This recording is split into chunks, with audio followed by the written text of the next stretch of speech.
15 ದಿನದಲ್ಲಿ ration card ಪಡೆಯಲು ಈ ದಾಖಲೆಗಳು ಸಾಕು. ನಿಮ್ಮ ಬಳಿ ಇವೆಯಾ ಚೆಕ್ ಮಾಡಿಕೊಳ್ಳಿ. ಕರ್ನಾಟಕದ ಜನತೆಗೆ ಒಂದು ಮಹತ್ವದ ಸುದ್ದಿ. ರಾಜ್ಯದಲ್ಲಿ ಹೊಸ ರೇಷನ್ ಕಾರ್ಡ್ಗಾಗಿ ಕಾಯುತ್ತಿರುವ ಲಕ್ಷಾಂತರ ಕುಟುಂಬಗಳಿಗೆ ಸರ್ಕಾರ ಸಿಹಿ ಸುದ್ದಿಯೊಂದನ್ನು ನೀಡಿದೆ. ಸಾಮಾನ್ಯ ಹೊಸ ಅರ್ಜಿಗಳನ್ನು ತಾತ್ಕಾಲಿಕವಾಗಿ ತಡೆಹಿಡಿಯಲಾಗಿದ್ದರೂ ಕೆಲವು ವಿಶೇಷ ವರ್ಗದ ಜನರಿಗೆ ರೇಷನ್ ಕಾರ್ಡ್ ಪಡೆಯಲು ಒಂದು ಗೋಲ್ಡನ್ ಚಾನ್ಸ್ ನೀಡಲಾಗಿದೆ. ನೀವು ಹೊಸದಾಗಿ ಮದುವೆಯಾಗಿದ್ದೀರಾ ಅಥವಾ ನಿಮ್ಮ ಹತ್ತಿರ ಈ ಶ್ರಮ್ ಕಾರ್ಡ್ ಇದೆಯಾ?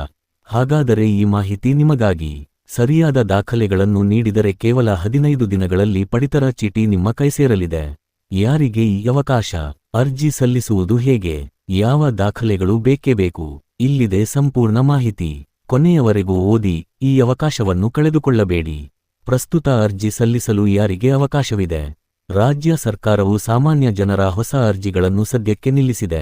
ಆದರೆ ತುರ್ತು ಅಗತ್ಯವಿರುವ ಮತ್ತು ನಿರ್ದಿಷ್ಟ ಸಮುದಾಯಗಳಿಗೆ ಸೇರಿದವರಿಗೆ ಮಾತ್ರ 2025 ಅಕ್ಟೋಬರ್ 4 ರಿಂದ 2026 ಮಾರ್ಚ್ 31 ರವರೆಗೆ ಅರ್ಜಿ ಸಲ್ಲಿಸಲು ಅವಕಾಶ ಕಲ್ಪಿಸಲಾಗಿದೆ.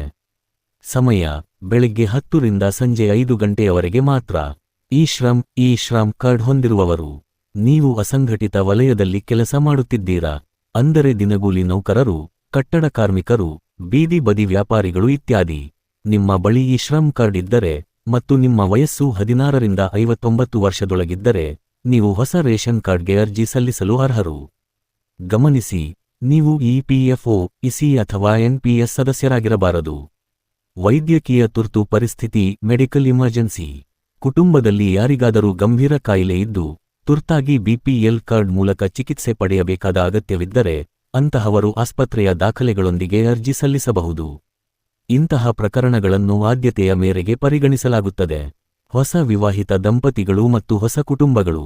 ಇತ್ತೀಚೆಗೆ ಮದುವೆಯಾಗಿ ತಂದೆ ತಾಯಿಯ ಕಾರ್ಡ್ನಿ 0 ಹೆಸರು ಬೇರ್ಪಡಿಸಿ ಹೊಸ ಸಂಸಾರ ಹೂಡಿರುವವರಿಗೂ ಈ ವಿಶೇಷ ವರ್ಗದ ಅಡಿಯಲ್ಲಿ ಅರ್ಜಿ ಸಲ್ಲಿಸಲು ಅವಕಾಶವಿದೆ. ಪಿವಿಟಿಜಿ ಸಮುದಾಯ. ನಿರ್ದಿಷ್ಟ ದುರ್ಬಲ ಬುಡಕಟ್ಟು ಸಮುದಾಯಗಳಿಗೆ, ಪರ್ಟಿಕ್ಯುಲರ್ಲಿ ವಲ್ನರೇಬಲ್ ಟ್ರೈಬಲ್ ಗ್ರೂಪ್ಸ್ ಸೇರಿದ ಕುಟುಂಬಗಳು ಅರ್ಜಿ ಸಲ್ಲಿಸಬಹುದು. 15 ದಿನಗಳಲ್ಲಿ ಕಾರ್ಡ್ ಪಡೆಯಲು ಬೇಕಾದ ಪಕ್ಕಾ ದಾಖಲೆಗಳು. ಅರ್ಜಿ ಸಲ್ಲಿಸಿದ ನಂತರ ತಿಂಗಳುಗಟ್ಟಲೆ ಕಾಯುವ ಅಗತ್ಯವಿಲ್ಲ. ನಿಮ್ಮ ದಾಖಲೆಗಳು ಸರಿಯಾಗಿದ್ದರೆ 15 ರಿಂದ 30 ದಿನಗಳಲ್ಲಿ ಮತ್ತು ತುರ್ತು ಸಂದರ್ಭಗಳಲ್ಲಿ ಕೇವಲ 7 ದಿನಗಳಲ್ಲಿ ಕಾರ್ಡ್ ಸಿಗುತ್ತದೆ. ಅದಕ್ಕಾಗಿ ಈ ಕೆಳಗಿನ ದಾಖಲೆಗಳನ್ನು ಹಿಂದೆ ಸಿದ್ಧಪಡಿಸಿಕೊಳ್ಳಿ. ಕಡ್ಡಾಯ ದಾಖಲೆ.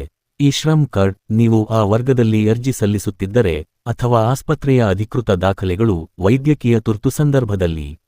ಆಧಾರ್ ಕಾರ್ಡ್. ಕುಟುಂಬದ ಎಲ್ಲಾ ಸದಸ್ಯರ ಆಧಾರ್ ಕಾರ್ಡ್ ಕಡ್ಡಾಯ. ಗಮನಿಸಿ, ಎಲ್ಲಾ ಆಧಾರ್ ಕಾರ್ಡ್ಗಳಿಗೆ ಮೊಬೈಲ್ ಸಂಖ್ಯೆ ಲಿಂಕ್ ಆಗಿರಲಿ, ಇದು ಬಹಳ ಮುಖ್ಯ. ವಿಳಾಸ ಪುರಾವೆ. ಇತ್ತೀಚಿನ ವಿದ್ಯುತ್ ಬಿಲ್, ವೋಟರ್ ಐಡಿ ಅಥವಾ ಡ್ರೈವಿಂಗ್ ಲೈಸೆನ್ಸ್. ಆದಾಯ ಮತ್ತು ಜಾತಿ ಪ್ರಮಾಣಪತ್ರ. ಬಿಪಿಎಲ್ ಕಾರ್ಡ್ಗೆ ಅರ್ಜಿ ಸಲ್ಲಿಸಲು ಚಾಲ್ತಿಯಲ್ಲಿರುವ ಆದಾಯ ಪ್ರಮಾಣಪತ್ರ ಕಡ್ಡಾಯ. ಫೋಟೋ. ಕುಟುಂಬದ ಮುಖ್ಯಸ್ಥರ ಇತ್ತೀಚಿನ ಪಾಸ್ಪೋರ್ಟ್ ಅಳತೆಯ ಭಾವಚಿತ್ರ. ಮಕ್ಕಳ ದಾಖಲೆ. 6 ವರ್ಷದೊಳಗಿನ ಮಕ್ಕಳಿದ್ದರೆ ಅವರ ಜನನ ಪ್ರಮಾಣಪತ್ರ, ಬರ್ತ್ ಸರ್ಟಿಫಿಕೇಟ್. ಅರ್ಜಿ ಸಲ್ಲಿಸುವುದು ಹೇಗೆ? ಸರಳ ವಿಧಾನಗಳು. ನೀವು 2 ರೀತಿಯಲ್ಲಿ ಅರ್ಜಿ ಸಲ್ಲಿಸಬಹುದು. ವಿಧಾನ 1, ಆನ್ಲೈನ್ ಮೂಲಕ. ಆನ್ಲೈನ್. ಕರ್ನಾಟಕ ಸರ್ಕಾರದ ಆಹಾರ ಮತ್ತು ನಾಗರಿಕ ಸರಬರಾಜು ಇಲಾಖೆಯ ಅಧಿಕೃತ ವೆಬ್ಸೈಟ್ಗೆ ಭೇಟಿ ನೀಡಿ. ಅಲ್ಲಿ ಹೊಸ ಪಡಿತರ ಚೀಟಿ, ನ್ಯೂ ರೇಷನ್ ಕಾರ್ಡ್ ಆಯ್ಕೆಯನ್ನು ಕ್ಲಿಕ್ ಮಾಡಿ ಆಧಾರ್ ಸಂಖ್ಯೆ ನಮೂದಿಸಿ ಮತ್ತು ಬಯೋಮೆಟ್ರಿಕ್ ದೃಢೀಕರಣದ ಮೂಲಕ ಅರ್ಜಿ ಸಲ್ಲಿಸಬಹುದು. ವಿಧಾನ 2, ಆಫ್ಲೈನ್ ಕೇಂದ್ರಗಳು. Offline centres. ನಿಮಗೆ ಆನ್ಲೈನ್ ಪ್ರಕ್ರಿಯೆ ಕಷ್ಟವೆನಿಸಿದರೆ ಚಿಂತಿಸಬೇಡಿ. ನಿಮ್ಮ ಹತ್ತಿರದ ಈ ಕೇಂದ್ರಗಳಿಗೆ ಅಗತ್ಯ ದಾಖಲೆಗಳೊಂದಿಗೆ ಭೇಟಿ ನೀಡಿ. ಗ್ರಾಮ 1, ಗ್ರಾಮ್ 1. ಕರ್ನಾಟಕ 1, ಕರ್ನಾಟಕ 1. ಬೆಂಗಳೂರು 1, ಬ್ಯಾಂಗಲೋರ್ 1. ಅಥವಾ ನೇರವಾಗಿ ನಿಮ್ಮ ತಾಲೂಕಿನ ತಹಸೀಲ್ದಾರ್ ಕಚೇರಿ. ಹಳೆ ಕಾರ್ಡ್ ಇದ್ದವರಿಗೂ ಗುಡ್ ನ್ಯೂಸ್. ತಿದ್ದುಪಡಿಗೂ ಅವಕಾಶ.